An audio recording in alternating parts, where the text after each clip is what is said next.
Now let's make this thing look just a tad better than it does right now. We're going to use Foundation. Has anyone ever used Foundation before? Has anybody ever used Bootstrap? What's Bootstrap? It's CSS, basically. So Bootstrap and Foundation both are front-end frameworks that provide a whole bunch of CSS already made. So as long as we make our HTML match the rules that they've set in their CSS, we get their style for free. So let's use Foundation.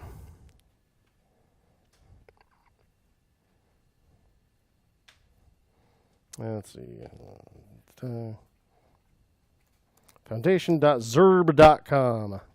We can read all about it. I'm going to pop a link to that in Slack.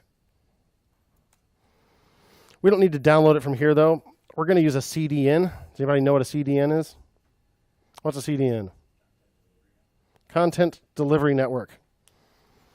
They host it for us, so we don't have to include it in our project and host it on our servers.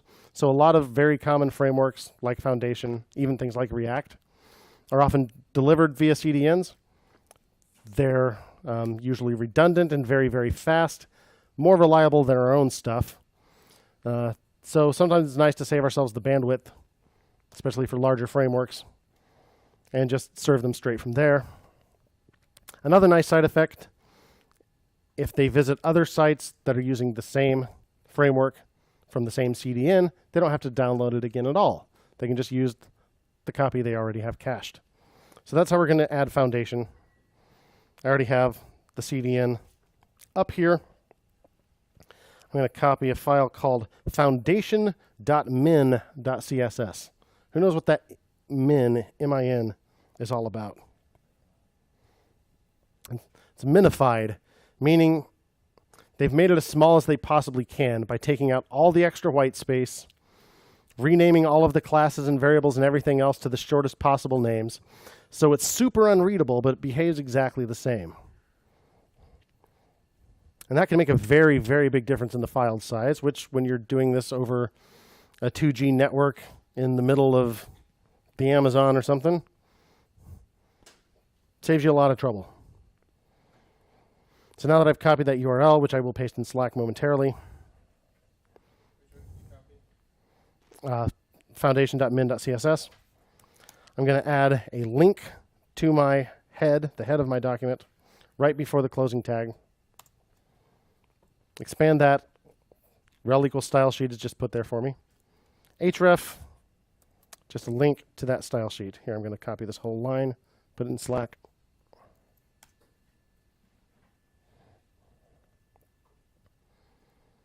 And if we did it right, things should look a little different already. They're hugging the sides a little too tight, but it changed. So let's add our own style sheet. So go ahead and add another link tag underneath that.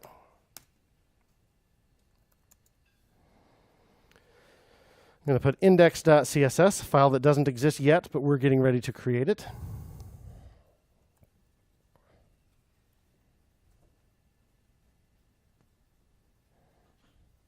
Add a new file called index.css. And let's put a rule in there. I said I didn't want it to hug the sides quite so tight. So how about I style the body itself? So we said all these things like p dot whatever were CSS selectors, right? So the anatomy of a CSS rule real quick. You don't need to type this. Here's a selector. I put the rule inside curly braces. Then I have a bunch of properties and values. Things like background color, colon, white, semicolon. Maybe text color, blue. Multiple words in a property name are separated with a hyphen instead of being camel case like they would be in JavaScript. Semicolon after every rule, or it will not work. So what I want to do is I want to select the body itself. just using its element name as the selector. And I want to add some padding.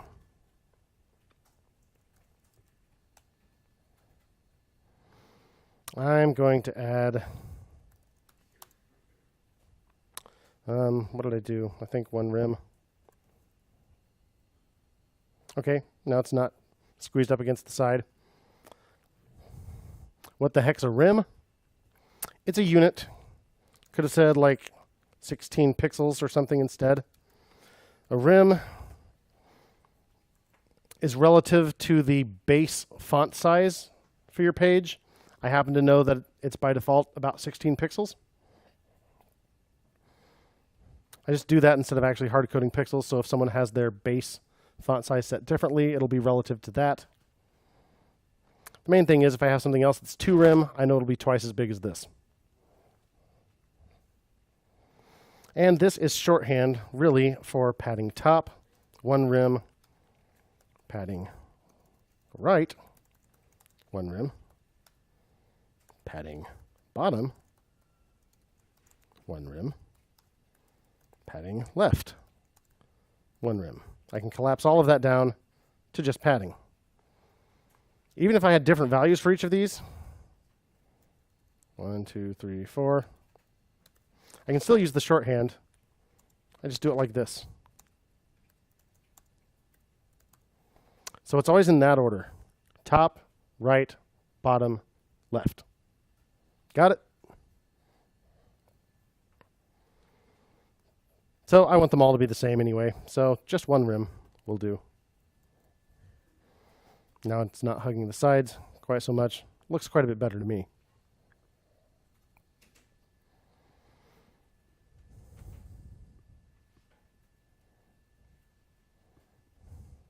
That's all I'm going to do with that for right now.